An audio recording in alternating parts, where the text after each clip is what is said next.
이번 주 시사톡톡에서는 새롭게 막이 오른 22대 국회의 과제는 무엇인지 토론해 보겠습니다. 먼저 오늘 모신 두 분 패널 소개합니다. 박재일 영남일보 논설실장 모셨습니다. 어서 오십시오. 네, 안녕하십니까. 네. 김영건 전 더불어민주당 국회의원 모셨습니다. 어서 오십시오. 예, 반갑습니다. 네. 자, 모두에도 말씀드렸지만 21대 국회는 끝났습니다. 그런데 22대 국회는 이미 열렸는데 오늘 토론 주제에 들어가기 앞서서 21대 국회 어떤 일이 있었고 어떤 내용들이 싸움으로 벌어졌는지 김은혜 기자가 정리했습니다. 먼저 보시고 본격적인 토론 시작하겠습니다. 4년 전인 2020년 4월 21대 국회의원 선거가 진행됐습니다. 코로나19 대유행 속 많은 나라들이 선거를 연기하거나 일정을 잡지 못할 때 전국 단위 선거를 치르며 주목받았습니다. 처음으로 전체 유권자의 1.2%인 만 18세 고등학생 유권자 54만 8천여 명이 투표에 참여했습니다. 준연동형 비례대표제가 도입돼 당시 역대 가장 긴 투표 용지가 만들어졌습니다. 투표율은 66.2%로 1992년 14대 국회의원 선거 투표율 71.9% 이후 국회의원 선거로는 가장 높은 투표율을 기록했습니다. 더불어민주당이 지역구 253곳 중 163곳에 위성정당이었던 더불어시민당 비례 17석을 합쳐 전체 300석 중 180석을 확보하는 압승을 거뒀습니다. 단일 정당이 전체 의석의 5분의 3인 180석을 차지한 건 1987년 민주화 이후 처음이었습니다. 21대 국회 전반기는 여대 야소, 후반기는 여소 야대 구도가 되면서 대립이 이어졌고 협치는 사실상 실종됐습니다. 출발부터 험난했습니다. 상임위 배분을 두고 당시 여야가 대립하면서 임기 시작을 지나 개원 법정 시한도 넘기고 48일 늦은 7월이 돼서야 지각 개원했습니다. 2020년 12월 당시 여야는 일하는 국회를 만들자며 국회 선진화법 개정안, 이른바 일하는 국회법을 통과시켰습니다. 상임위별로 매월 2차례 이상 전체 회의, 법안 소위는 3차례 이상 열도록 했지만 17개 상설 상임위 중 법사위를 제외하면 지킨 곳이 거의 없었습니다. 역대 가장 많은 25,849개 법안이 발의됐지만 9,457개 법안만 처리됐습니다. 동물국회 5명을 썼던 20대 국회보다도 법안 처리율이 낮았습니다. 빈손, 맹탕 비판은 피할 수 없지만 의미 있는 법안들이 통과되기도 했습니다. 사업장에서 사망사고 등 중대재해 발생 시 경영 책임자의 책임을 묻는 내용의 중대재해처벌법이 제정돼 시행됐습니다. 5.18 광주 민주화운동 왜곡처벌법과 제주 4.3 사건 진상규명 및 희생자 명예회복에 관한 특별법 등이 재개정됐습니다. 22대 총선이 치러진 4월 이후 여야 합의로 통과된 법안은 이태원 참사 특별법 1개에 불과하고 전세사기 특별법과 세월호 참사 특별법은 야권이 단독으로 통과시켰습니다. 결국 마지막까지 본회의에 상정되지 못한 여러 민생 법안은 자동 폐기됐습니다. 국민연금 개혁안은 물론 육아휴직 기간을 늘리는 모성보호법, 양육 의무를 다하지 않은 친부모가 숨진 자녀의 자산을 상속받지 못하게 하는 구하라법, 원전 폐기물 저장소 포화를 앞두고 사용 후 해결료 저장 시설을 만드는 고준위 방사성 관리 특별법 등이 국회 문턱을 넘지 못했습니다. 여소야대 구도가 21대보다 더 강화된 22대 국회가 과연 최악의 국회 평가를 받은 21대 국회를 되풀이하지 않을지 실종된 협치를 살리기 위해 노력하는지 시험대에 올랐습니다. 시사톡톡 김은혜입니다. 네, 김은혜 기자가 정리한 21대 국회 활동 모습인데요. 익숙하시죠? 두 분 다. 국회 마지막에 마치고 난 뒤에 의석 비율의 배분과는 관계없이 이런 정리 안 해본 적이 없었던 것 같습니다. 이제는 극한 대립, 싸움이 일상이 돼서 이번 국회만 문제가 아니고 동물 국회였다가 이번에는 또 식물 국회란 말도 있는데요. 막바지까지 극한 대립으로 어쩌면 꼭 처리해야 되는 법안마저도 상정 기회를 잃고 그냥 폐기가 돼버렸습니다. 일단 두 분께 21대 국회 평가 먼저 듣고 하나씩 짚어보겠습니다. 제가 어느 분께 평가를 먼저 부탁을 드려야 될까요? 박 실장님 먼저 해주시죠. 그래요? 네. 21대 국회 어떻게 생각하느냐? 네. 글쎄요. 점수를 매긴다면 저는 조금 약간 후하게 주고 싶은 좀 역설적이에요. 방송에 나온다는 게 평론가 분들이 굉장히 혹평을 많이 하는데 일단 전제가 정치가 국민 수준을 뭐 반영한다고 보는 전제하에 또 국회 자체가 우리나라 전체 국민 수준의 정치 이걸 의식을 반영한다는 전제하에 한 B+ 정도 좀 후하게 준다고 보실 분 있겠지만 제가 생각이 이렇습니다. 전반기하고 후반기 그러니까 문재인 정권 집권 2년 그리고 윤석열 정권 집권 2년이 21대 국회에 좀 극명하게 갈리는 부분이에요. 그리고 입법부라는 것이 행정부를 좀 견제해야 되는 기본적인 책무가 있다면 전반기에 문정부의 어떤 뭐 어떤 180세란 거대 여당에 그 맞서서 국민의힘이 좀 싸운 바람에 결국은 그게 그 정권 교체로 좀 이어졌다 하는 그런 부분을 좀 제가 평가할 수 있을 것 같고요. 또 윤석열 정부가 2년 전 5월부터 출범해서 지금까지 왔는데 이번에 거의 야권이 192석을 갖고 왔잖아요. 그러면은 더불어민주당을 비롯한 야권은 나름대로 윤석열 정권의 어떤 그 견제 내지 좀 비판에서 좀 성공적인 부분도 있었다 냉정하게 볼 수 있을 것 같아요. 그런 측면이라면 다른 동물국회나 뭐 극한 대립 이런 걸 좀 감안하더라도 한 B+ 정도 주는 것이 좀 야박하지는 않을 것 같다 이렇게 생각합니다. 야박이 아니라 제가 들은 평가 중에서는 가장 후한 네. 평가가 아닌가 싶고요. 이렇게 되면은 이제 추가적으로 이제 사람들이 시청하시는 분들이 궁금해하시는 게 전반기에 좀 문재인 정부 당시에 국회로서 할 일을 나름대로 국민의힘 의원들이 열심히 했기 때문에 그 점을 평가하셔서 B+ 정도는 줄 수 있다. 네. 그다음에 문정부 끝나고 난 뒤에 윤 정부 예. 때는 민주당이 나름 열심히 싸워서 네. 그는 뭐 행정부 견제라는 점에서 어떤 행정부든 열심히 견제했다는 차원에서 점수를 주신 것 같습니다. 네. 김영건 의원 보시기에는 점수 몇 점 주시겠습니까? 전 좀 후한 평가를 해주셔서 감사드리고요. 솔직히 말씀드리면 전 59점 생각했어요. 60점을 꽈락으로 보면 꽈락에 조금 못 미치지 않았나? 왜냐 그러면 대립이 심했고 너무 긴 시간 동안 그 화합하고 타협하고 새로운 것을 만들어내는 생산적인 모습보다는 끝까지 갈등의 연속 이게 이제 시간적으로 너무 긴 시간 반복됐다. 그런 점에서 정치는 결국 국민과 함께 해야 되는데 국민들이 정치에 대한 기대를 가지기 어려운 상황이 됐다는 점에 있어서 좀 박한 점수를 줬고요. 그래도 제가 한때 국회에 있었던 사람으로서 더 낮은 점수를 줄 수 없어서 59점. 옛날에 형을 생각해서 예정 때문에 그나마 재수하셔야 되겠다. 59점이다. 꽈락은 재수해야 되잖아요. 네. 다시 와야 되니까. 그나마 예정을 생각해서 59점이면 굉장히 그 폭평을 하신 건데 박 실장님께서는 그나마 그래도 B+ 같으면 나쁜 성적이 아니죠. 좋은 성적인데 저는 인상적이었던 게 말씀하실 때 우리나라 전체 국민의 수준을 감안하면 국민 수준이 별로 평가는 국민도 그렇게 높은 평가 받을 아니 그러니까 우리가 수준이 예를 아니다. 들면 이번 선거 결과도 놓고 뭐 선거하기 전에는 민심이다 뭐 민심을 반영해야 한다 그러잖아요. 아니 그럼 민심을 그런 이 대중민주주의 사회에서 어떻게 반영합니까? 투표밖에 없잖아요. 투표. 그렇죠. 그럼 투표 결과를 그럼 우리가 그건 민심이 아니다 또 이렇게 하기 곤란하지 않습니까? 그러니까 그 반영했다는 부분은 어느 정도 우리가 측정을 해야 된다. 그리고 제가 통체적으로 말씀드린 것보다는 여야라는 그 시점을 좀 구분해서 좀 한번 분석해 드린 측면이 있다. 이렇게 하시면 네, 될 것 같습니다. 알겠습니다. 후하다는 것도 저도 스스로 전제하고 말씀드린 겁니다. 네. 누군가는 지금 말씀 주셨습니다. 누군가는 또 후한 점수도 줘야죠. 그래 열심히 하라 격려로 받아들일 수도 있다고 봅니다. 다만 21대 국회는 이 법안 처리율이라는 객관적인 지표에 있어서는 36.6% 역대 최저였습니다. 이 법안 하나 처리하는데 평균 걸린 시간이 거의 599일, 거의 600일입니다. 역대 국회보다 법안 발의는 많이 했지만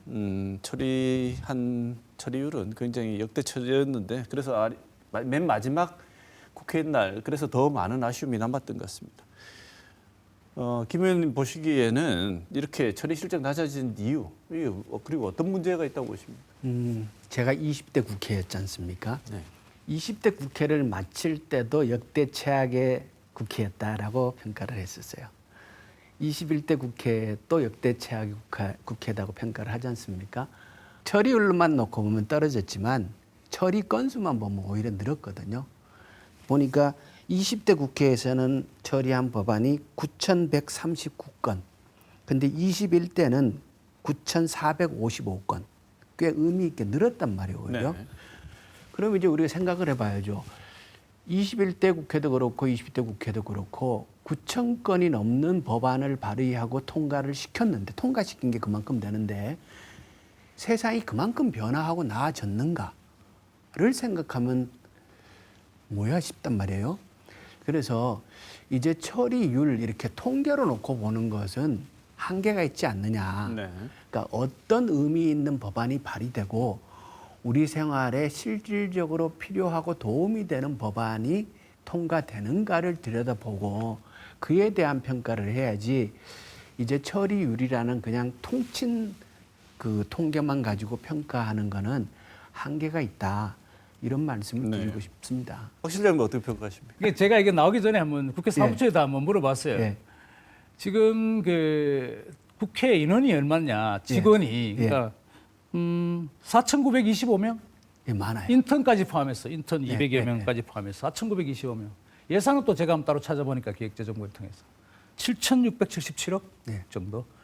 뭐 국정원 수준의 예산은 인원은 정확하게 국정원하고 뭐 비교 정확을 모르겠습니다만 한 5천 명 가까이가 이제 일을 하는 곳인데 국민의 그 세금을 받아서 녹을 먹어가며 그런 측면에서 과연 뭐 국회가 잘하고 있느냐 하는 그 부분은 좀 계량적으로 말씀드리기가 어려울 것 같습니다. 뭐 이건 뭐 온 나라 다 비교 선진, 예. 뭐 다른 나라도 그게 선진적인 민주 정치를 실현하느냐 아니면 후진적이냐, 뭐 국회가 있느냐 없느냐 뭐 이런까지 가야 될 텐데 이제 김 의원님께서 말씀하신 대로 이게 결국은 뭐 계량적인 뭐 30 몇 프로 통과됐다 예, 이런 예. 좀 그건 우리가 한 측면에서 인용할 수 있는 통계일 수는 하지만 예, 예. 평가할 때는 가치적 판단을 하기에는 그 이런 통계단은 쉽고 결국은 이래 의원들이나 아니면 종사하시는 분들 보좌진들 다 얘기를 들어보면은 어쨌든 제때에 맞는 그 시점에 예. 맞는 이슈에 걸맞는 그 민생과 관련됐든 아니든 국방이든 아니면 뭐 그랜드한 우리 뭐 경제 정책이든 사회 정책이든 뭐 복지 정책이든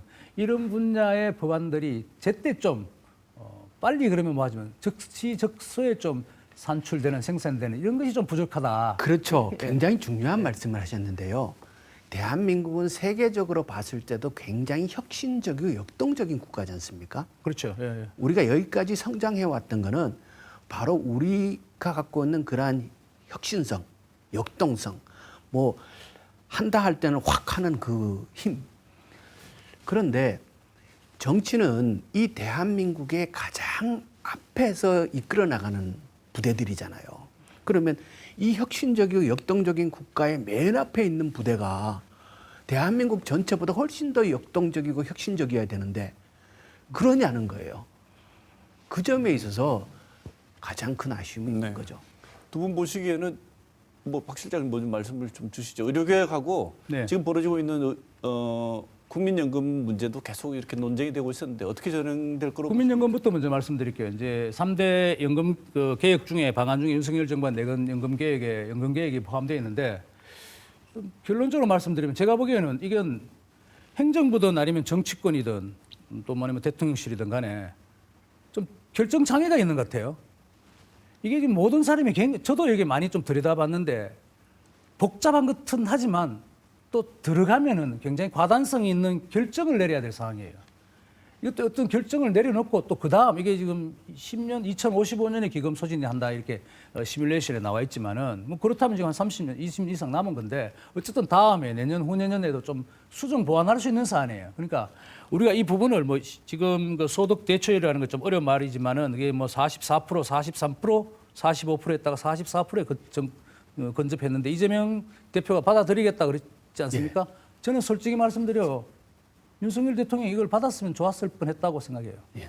오히려 그런 결정을 자꾸 미루는 것이 지금 22대 국회에 가서 다시 논해보자는데 처음부터 연금개혁 특위를 또 만들면은 이게 또 그 의원들이 새로 뭐 초선 의원이 그러면 처음부터 다시 공부해야 되잖아요. 예.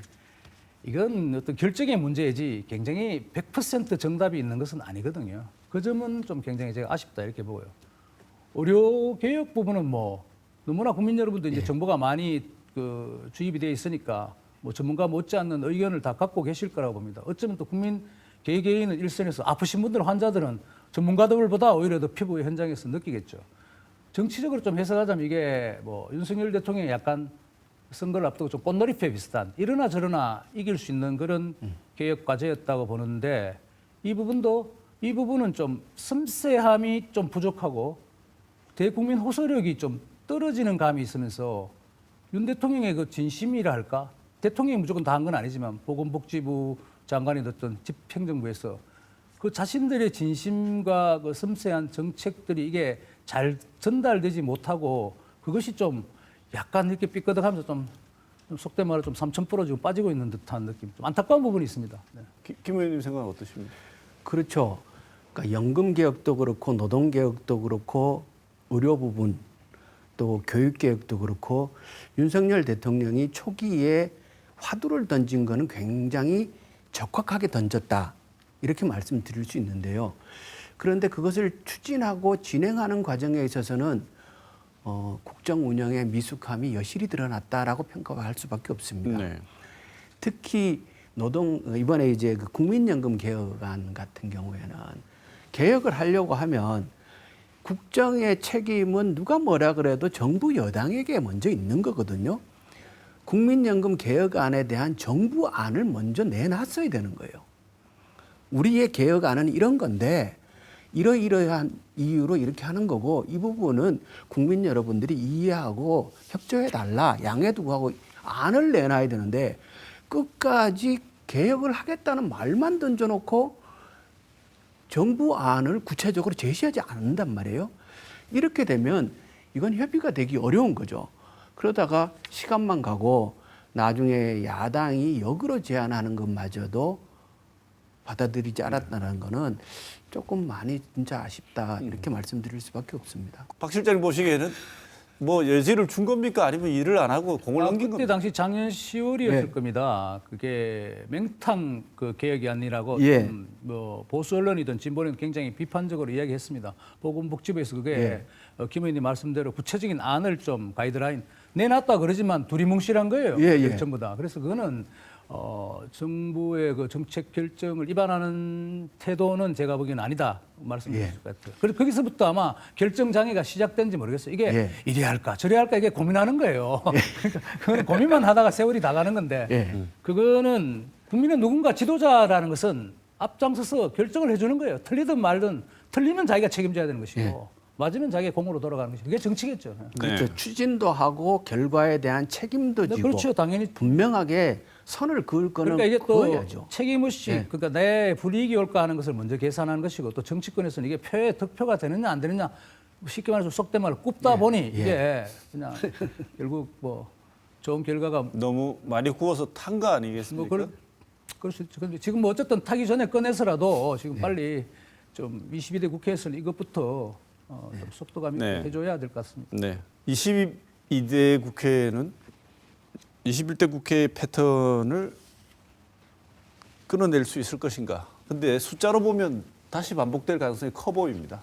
제일 처음에 거대 야당이 여당과 타협을 시도하다가 이대로는 하세월이다. 그래서 그냥 우리끼리라도 단독 처리하겠다 하면 대통령이 단독 처리했다는 것을 이유로 들어서 거부권을 행사하고 그러면 다시 돌아옵니다. 그러면 현재 21대에서는 뭐 재결을 할 수 있는 의석이 안 되니까요. 그다음에 최종 부결되고 그러면 또 한바탕 난리가 나고 네. 또 할 거라고 하고 이 패턴이 22대에서도 상당 부분 많은 분들이 더 심해지면 심해졌지 줄어들 가능성 없어 보인다고 전망하는데 김영건 의원 어떻게 보십니까? 그러니까 21대 국회에서 야당은 입법을 주도하고 대통령은 거부권을 행사하고 이게 반복됐지 않습니까? 그러면서 국정은 표류되다시피 하는 모습이 지속되니까 총선에서 국민들이 심판한 거란 말이에요. 그러니까 22대 총선은 한마디로 정의를 하면은 정부 여당에 대한 심판이라고 봐야 되는 거지 않습니까? 그러니까 기존의 국정 기조를 바꿔서 변화하라라는 게 민심인데 주권자들이 민심을 드러냈으면 그것을 받아서 뭔가 변화해야 되지 않습니까? 근데 지금 모습은 21대 하던 대로 또 22대 그대로 할 것 같은 걱정이 드러난단 네. 말이에요. 저는 이렇게 가면은 정말 국민들은 화가 날 거고 나라가 좀 더 위중한 상황으로 빠져갈 수도 있지 않느냐라고 걱정을 네. 하고요. 그렇게 되지 않도록 총선의 민심을 받들어서 국정 운영의 기조의 변화가 반드시 필요하다. 어느 선에서 타협해서 변화할 것인가를 머리를 맞대고 의논해야 한다 이런 생각을 네. 합니다. 박 실장님 어떻게 보십니까? 글쎄요, 이게 이제 관전자 입장에서 보면 뭐 누가 바뀌어야 한다 이건 이제 추후 다시 한번 논의해 보기로 하고요. 좀 즐겁게 보면 제가 보면 좀 드라마틱할 것 같아요. 좀 재미있을 수도 있다 이렇게 보시는 게 팬덤을 가지신 분들은 짜증이 날 수 있습니다. 한쪽 편을 들어야 되니까 네. 이게 그죠? 그렇지 않습니까? 이쪽이 이겨야 되는데 아니면 자기가 원하는 쪽이 팬덤을 가지신 분들은 좀 불편하실 것 같지만 제가 보기에는 뭐 어쨌든 이것도 하나의 유노멀이라고 보고 뭐 탄핵에 대통령을 탄핵할 수 있는 200석은 못 미쳤지만 거의 근접한 강력한 야당이 있다는 첫 경험. 그리고 여당도 이게 교묘하게 지금 작은 소수 세력을 갖고 있지만 여기서 맞서야 된다는 과제 그런 게 있죠. 그리고 또 제3세력까지 지금 등장해 있는 상태이고 또 여러 사안들이 민감한 것이잖아요. 뭐 영부인 리스크부터 이재명 사백 리스크, 조국 리스크 뭐 여러 등등 이게 어떤 방향으로 제가 보기에는 쉽게 말해서 불똥이 튈지 모른단 말이에요. 그리고 이미 국회 개원 첫날부터 보니까 뭐 정청래 민주당 의원은 우리가 탄핵 열차는 출발했다 그랬습니까? 그러기도 하고 또 이해찬 고모님이니까 이해찬 정신적 지주여 더불어민주당에 여기는 우리가 싸워야 된다 끝까지 이렇게 했고 조국 신당 대표는 뭐라 그랬습니까? 국민은 싸우지 말라 그러는데 우리는 싸우겠습니다. 더 독하게 싸우겠습니다. 이랬어요. 지금 한 1년 내지는 한 1년 반 사이에 이 모든 사안이 싸우면 결판이 날 것 같아요. 저는 이걸 우리가 그래도 민주사회를 좀 진입하는 과정에 있고 어느 정도 수준이 있다면 즐겁게 볼 수 있는 즐겁다기보다는 그런 격돌이 난항이 불가피하게 예상된다 이렇게 좀 말씀드리겠습니다. 네. 지금부터 우리가 구체적인 문제를 한번 짚어보겠습니다. 먼저 박 실장님께는 네. 정부 쪽에 지금 벌어지고 있는 일을 질문을 드리고 김영건 의원께는 민주당 질문을 한번 드려보겠습니다. 실장님, 지금 국무총리 얘기가 나오고 무성했습니다. 잠깐 소강 상태인 것 같은데요. 지금 윤석열 대통령이 과연 국무총리를 교체를 할 수 있을 것인가 이런 걱정하는 분도 있을 정도고요. 그다음에 장관도 사실은 청문회 거치고 이러면 여러 가지 지금 이 거대 야당 시스템에서 문제가 많을 것 같아. 그래서 일각에서는 거국내각 이런 얘기도 잠깐 나오고 하는 것 같습니다. 국무총리, 장관, 거국내각 지금 정부와 여당 쪽에서 이걸 어떻게 받을 것 같습니까? 그러니까 이제 제가 관전 조금 재밌게 보자는 측면이라는 것도 있는데 재미라는 거 자꾸 좀 불편해하실 수도 있겠지만 그럴 상황이 됐다는 것이죠. 지금 예전 같으면 국무총리 좀 적당히 해서 할 수 있겠지만 윤 대통령하고 이미 이재명 대표가 만나서 국무총리 아마 이야기를 했는 듯이 나왔잖아요. 어느 정도 양해 선을 우리가 민주당의 양해를 받아야 하는 상황에 와 있다는 것이죠. 장관도 이미 그전에는 낙마하기도 하고 아니면 물론 임명을 할 수 있지만 이런 이제 이야기 나오면 야당이 굉장히 거부한다든가 공수가 있으면 임명하기 어려운 처지도 있는데 그래서 이게 지금 거국내각 그러지만 거기까지는 좀 상정하기는 어렵지만 어쨌든 윤석열 대통령으로서는 야당에도 어느 정도 양해를 받고 좀 최소한 비토를 놓지 않는 사람 그리고 또 자신을 대체할 수 있는 굉장히 좀 정무적인 감각과 그리고 그립감이 있는 사람. 그러니까 이런 두루두루 거의 슈퍼맨처럼 능력을 갖춘 국무총리를 지금 받아야 되는데 그게 쉽지 않은 것이죠. 그리고 또 야당도 괜히 우리가 추천해줬다가 이거 잘못되면은 또 야당이 덮어서야 한다는 그런 측면에서 또 뒤로 좀 빼고 있어요. 심지어 김부겸 전 그 민주당 시절에 김부겸 총리가 지금 설도 올라왔지 않습니까? 그것도 좀 아닌 것 같기도 하고 또 이런저런 그전에 김한길 전 의원이 또 거론되기도 하고 심지어는 뭐 홍준표 아직은 이준석 대표는 아직도 홍준표 대구시장이 총리가 돼야 된다 뭐 이런 이야기도 하는데 그만큼 지금 어려운 굉장히 좀 난국이다. 근데 어쨌든 한덕수 총리도 지금 사임을 표명했고 그게 또 이미 말이 시가 된 이상은 총리도 지금 바꿔야 될 텐데 저도 좀 궁금합니다 오히려. 그게 그런 슈퍼맨들이 있을까요? 뭐 그러면 그 사람 대통령 하려고 그러겠죠. 네. 그러면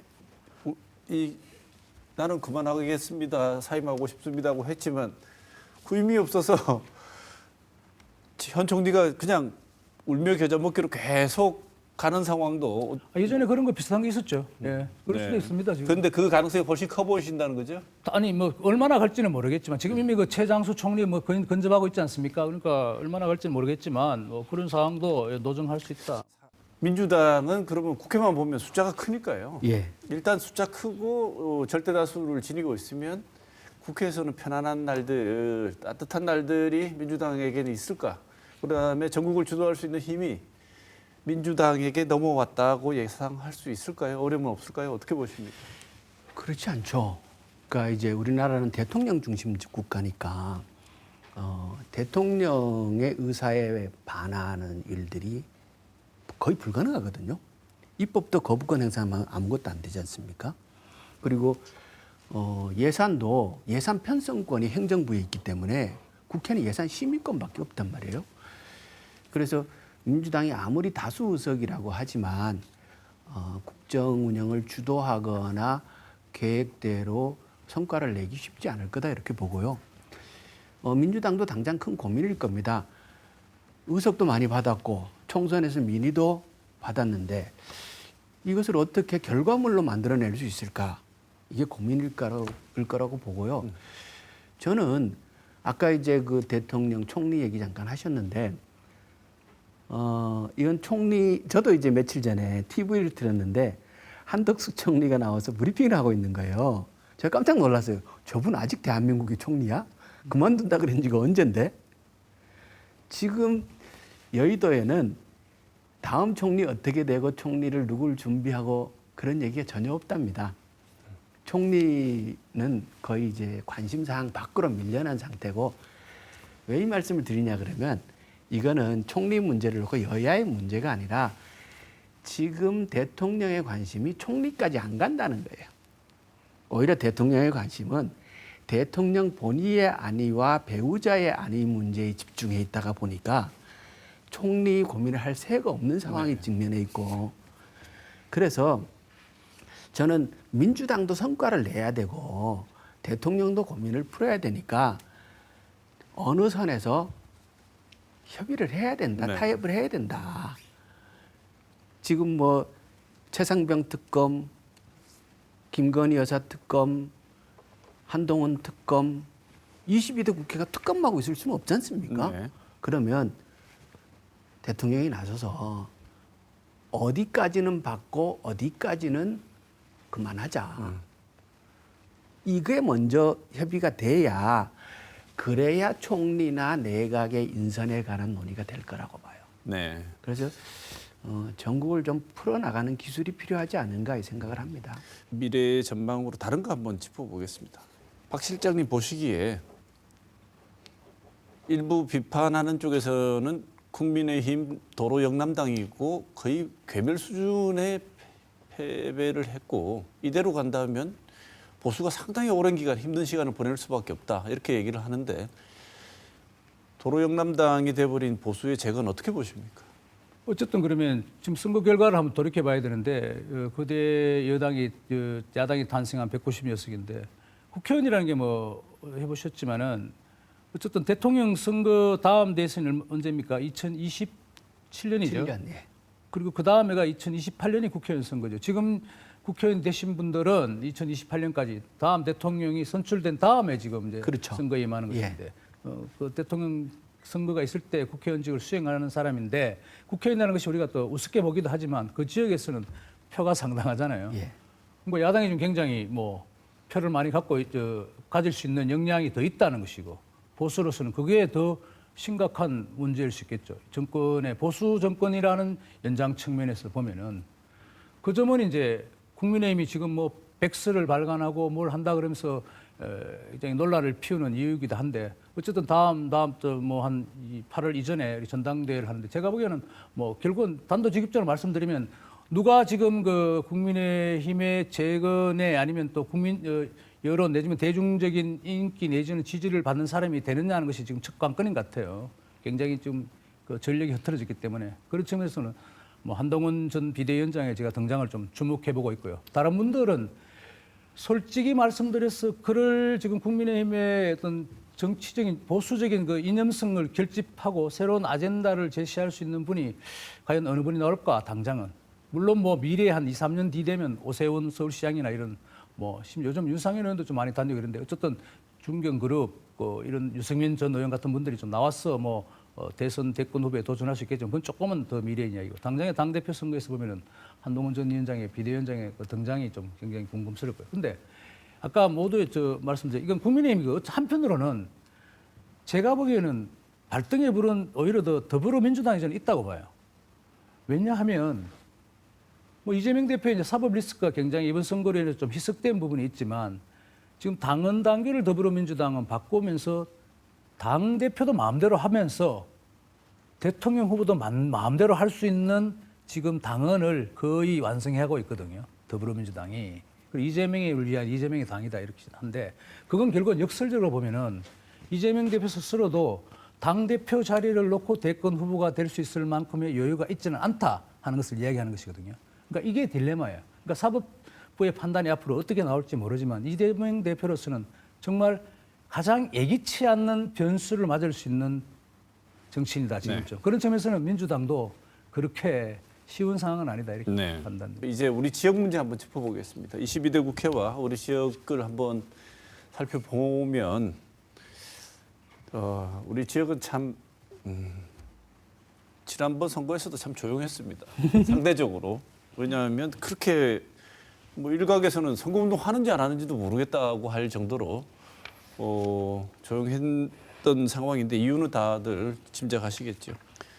너무 TK 의원들끼리만 있다고 해서 우리 지역에 필요한 일들, 그다음에 지역의 현안들이 실현되는 것 같지도 않고 지역 정치는 완전히 실종되었다 이런 얘기도 있는데요. 이 점은 이미 뭐 겪어보신 분이니까 김영건 의원은 어떻게 보십니까? 우선 전체적으로 보수의 재건이라는 관점, 그러니까 지금 보수가 어떻게 새로운 보수로 탄생할 것이라는 관점에서 보면은 저는 제가 민주당에 몸담고 있지만 TK에 살고 있기 때문에 TK의 미래를 위해서 건강한 보수가 성장하는 것이 매우 중요하다는 생각을 늘 하거든요. 그런 관점에서 보면 오히려 창조적 파괴, 그러니까 박근혜 대통령 탄핵 때 대한민국의 보수는 근본적으로 변화했었어야 돼요. 그러니까 한번 보수가 확 새로운 물로 바뀌어가면서 미래지향적인 오히려 보수의 가치를 전면적으로 담보하는 보수가 등장을 했어야 되는데 대통령은 탄핵되었음에도 불구하고 보수의 내부 혁신은 일어나지 못했단 말이에요. 왜 그랬느냐? 저는 그 점이 TK의 책임이 상당히 있다고 봅니다. 그러니까 흘려보냈어야 할 정치 세력을 보내지 않고 여전히 붙들고 놓아주지 않은 그런 점에 있어서 우리 지역은 전체적으로 고민을 좀 해봐야 되지 않는가라는 생각을 하고요. 그리고 TK가 보수당 일색으로 오랜 시간이 흘러오면서 저는 가장 큰 폐해가 뭐냐면 선거는 있을 때 정치가 없는 것이 이것이거든요. 선거라는 절차는 민주주의 절차는 있지만 선거가 끝나면 정치는 없는 거예요. 정치는 상대가 있어야 정치가 있는데 여긴 상대가 없지 않습니까? 상대가 없으니까 서울 가서 서울에 안 좋게 얘기하면 거수기 노릇만 하고 그 당 총재, 당 대표의 눈치만 보고 이렇게 되는 거란 말이에요. 그래서 지역의 정치를 어떻게 복원할 것인가가 매우 중요한 거고 이게 지역에 여야가 없으면 우리 지역의 현안은 서울에서 보면 늘 동네 문제가 돼요. 지역의 현안이 중앙정치의 화두로 올라가지는 못하는 거예요. 그러면 늘 지역은 그 변방 아무런 역할도 못하는 그렇게 되는데 저는 그런 점에 있어서 빨리 우리가 어떤 형태로든 선거 결과는 나왔지만 선거 결과가 정치의 바람직한 형태가 아니다고 해서 또 4년을 그냥 기다리고 있을 수는 없지 않습니까? 지금 상태에서도 어떻게든 지역의 정치를 복원하고 그 정치가 가능하다. 토론이 되는 문화를 만들 것인가가 매우 중요하고요. 네. 그런 점에 있어서 임미애 의원이 혼자 있는데 좀 부탁드리고 싶어요. 25명의 국회의원이 국민의힘 국회의원이 오히려 임미애 의원을 제발 좀 왕따시키지 말았으면 좋겠다. 파트너로 인정을 해주고 한 명이지만 지역에서 여야가 있는 듯이 토론도 하고 상대로 인정도 해주고 협의하는 그 구조를 어떻게든 좀 만들어서 지역의 문제를 중앙의 문제, 대한민국의 문제로 만들어서 풀어나가는 능력을 좀 발휘해 주면 좋겠다. 이런 말씀을 드리고 네. 싶습니다. 임미애 의원을 파트너로 적극적으로 끌어들여야 예. 지금 다수의 의석을 차지하고 있는 민주당을 대구 경북 현안으로 끌어들일 수 있다. 그렇죠. 네, 이건 좋은 생각인 것 같습니다. 이거는 박 실장님께서 아주 아마 좋은 힌트를 주실 것 같은데 지역 가장 최근에 등장했던 지역 현안 대구 경북 통합입니다. 네. 그래서 뭐 이번에는 마치 다 잘 될 수 있을 가능성이 크다는 얘기도 있는데 일각에서는 이런 얘기 한두 번 한 거 아니다. 많았는데 현실적으로 실효성 없다. 가능성 없고 그냥 해본 얘기다. 이런 얘기도 있습니다. 어떻게 보십니까? 이건 사실 뭐 희낙낙거리면서 이야기할 성질은 아니겠죠. 대구 경북을 통합한다는 얘기죠. 그러니까 궁극적으로는 뭐 TK 제가 보기엔 강력한 TK 자치 정부를 한번 만들어 보자 이런 걸로 좀 요약할 수 있는데 지금 정서적으로 지금 1981년에 대구 직할시로 경북도에서 분리됐지만 43년 정도 흘렀지만 어쨌든 경북도청이 안동 예천으로 지금 이전한 것은 2016년이고 경찰청도 옮겼고 순간이 뭐 다 옮겨버렸어요. 그 와중에 지금 3, 4년 정도 안 되는데 체감적으로 지금 대구 경북민이 그 준비가 좀 덜 돼 있는 것 같습니다. 물론 홍준표 시장이 최근에 와서 그걸 다시 대구 행정통합론을 들고 나왔는데 윤석열 대통령도 뭐 지원해보라고 했지만 아시다시피 이게 행정통합이라는 게 그게 쉽게 뭐 덜렁 뭐 합치자고 해서 뭐 별거하듯이 원하듯이 되는 상황은 아니에요. 굉장히 중앙정부의 협조 또 권력 이양 이런 부분도 많이 남아있는 것이고 또 한편으로는 이게 주도권을 또 누가 지느냐는 문제가 있죠. 주도권을 진다는 것은 과연 홍 시장의 바람대로 대구 경북에 통합된 것이 대구도로 할 것인지 대구 메트로폴리탄 뭐 이렇게 할 것인지 이거는 알 수 없고 경북 입장 그럼 경북이 사라지느냐 정체성이 없는데 그쪽은 반대할 소지가 굉장히 높고 민감하죠. 그건. 그리고 미국의 주처럼 어떤 강한 정부를 그러면 지방에 구상한다는 것인데 이거는 법률 개정이 다 뒤따라야 되는 것이고 심지어는 헌법 개정도 아마 있어야 될 가능성이 높습니다. 뭐 거기까지는 아니더라도 당장 행정만 통합한다 하더라도 통합 행정도의 어떤 수도가 뭐 대구가 될지 포항이 될지 안동이 될지 그건 또 민감한 네. 측면이 아직까지는 좀 있다. 네. 그러나 우리가 지금 그 얘기를 하는 취지는 제가 굉장히 공감해요.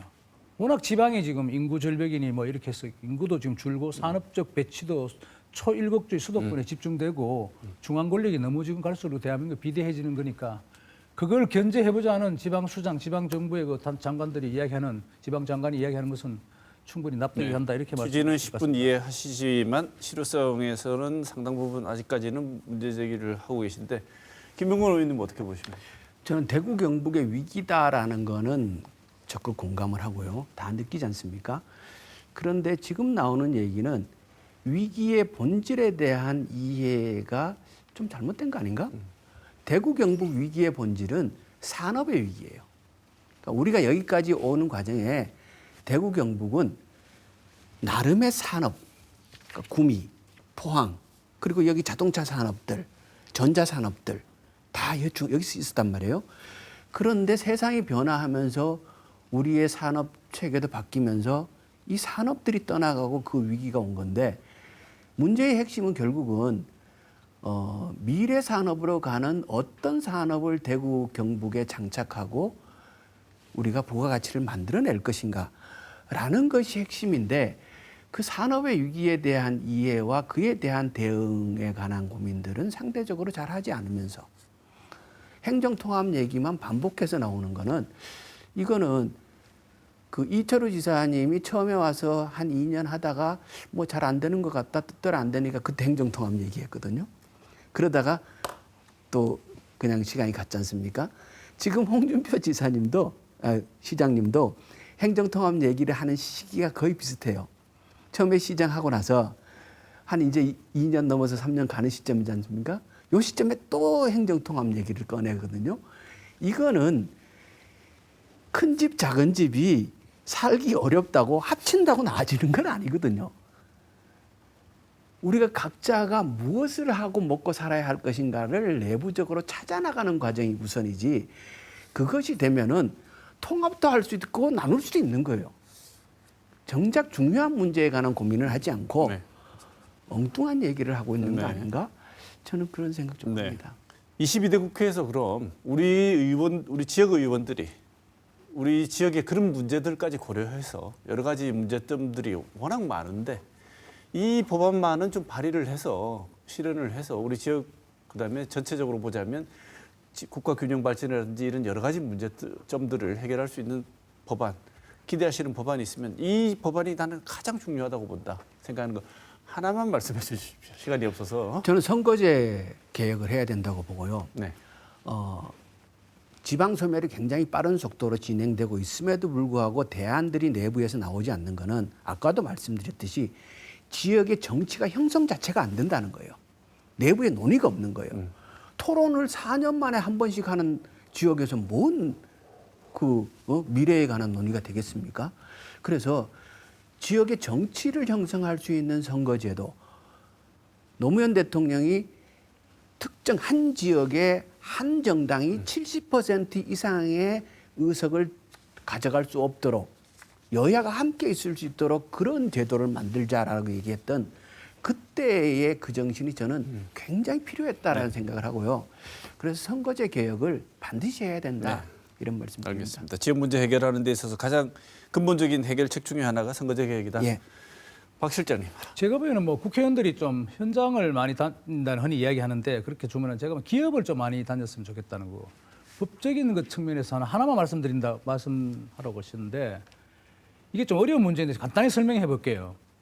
아까 김 의원님께서도 선거구 관련해서 했는데 제가 보기에는 지금 우리 수도권 과밀화 인구가 집중되고 수도권 의원이 122석 지역구가 거의 절반이 육박해요. 그러니까 수도권에서 이기는 팀이 이기는 거잖아요. 정당이. 지금 더불어민주당 여실히 보여주고 있습니다. 경기도를 장악하면 거의 대한민국 국회를 장악할 수 있게 됐는데 이게 지금 왜 이래 되냐 하면은 헌법재판소에 제가 말씀드린 판결이 엉터리예요. 예를 들면 인구 편차 표의 1인 1표 등가성을 지나치게 강조하다 보니까 지금 선거구제의 인구 상한선과 하한선이 2대1로 축소됐단 말이에요.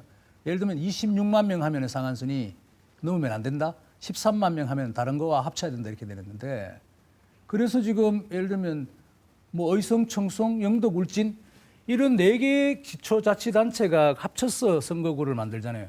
여기에 대한 문제의식이 지금 지방, 지역, 비수도권 의원들이 없어요. 그러니까 헌법재판소에서 결정했으니까 따라야지. 헌법재판소도 거기도 그 인간이 그냥 재판관이 판단하는 거예요. 그래서 여기에 대한 헌법 소원이라든가 강한 문제 제기를 법안 제기를 해야 돼요.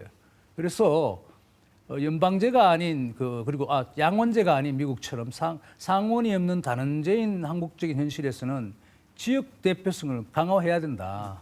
이것이 지금 수도권 문제도 초집중 문제도 풀고 대한민국의 어떤 인구 절벽이랄까 이런 상황도 풀고 아까 말씀드린 대구 경북의 TK 통합해서 지방자치 광역 정부를 만들자 하는 그런 문제가 다 연계되어 있는데 하여튼 국회에서의 비수도권의 지방의 대표성을 적절하게 합리적으로 이렇게 바꿀 수 있는 그걸 의원들이 좀 지금 좀 생각했으면 해요. 저는. 끝으로 딱 1분 드리겠습니다. 마지막 오늘 꼭 하시고 싶은 말씀 두 분께 듣고 오늘 시간 마치겠습니다. 김 의원님.